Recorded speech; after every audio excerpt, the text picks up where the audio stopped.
protestar. É resistir. Coa excusa do progreso arrasaron aldeas. Antes foron os encoros, as minas e agora cos parques eólicos queren facer o mismo. Temos que evitalo e para iso protestar. Fagamos memoria, xa houbo outros casos antes, como o dos tolos de Lesta. Pois xa di na canción, os de Lesta son os tolos e máis deben nos de ser. Levan o coche ao monte por lle dar de comer. Decía unha copla: os de Lesta están moi tolos, que xa dixo Santa Ana. Levaron o burro ao adro para tirar pola campana. Sempre lle oín falar a moitísima xente do conto este dos tolos de Lesta. Diz que foi verdade, diz que fixeron eso porque tiñan un pouco dun pleito. Porque era por terras e cousas desas.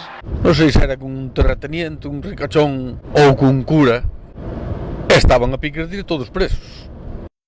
Ben, a min dixeron así unha vez, xa o meu bisabuelo. Ocorriuselle facerse pasar por tolos. Para demostrar que estaban tolos e que a terra tiña que ser deles. Cando había que ir tocar á misa, subíanse ao campanario e dabanlle unha manta á campana. Claro, despois a campana non sonaba e a xente non iba á misa. E que fixeron? Colleron un burro, non sei que era, e puñeron a campana, sempre a facer que estaban tolos. Entón, claro, cada vez que ia coller unha espiga tiña que tirar adiante. E atrás, tocaba a campana. E volvía para atrás.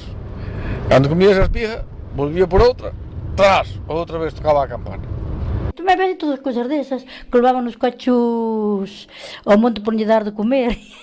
Ali no río, un pozo ben grande.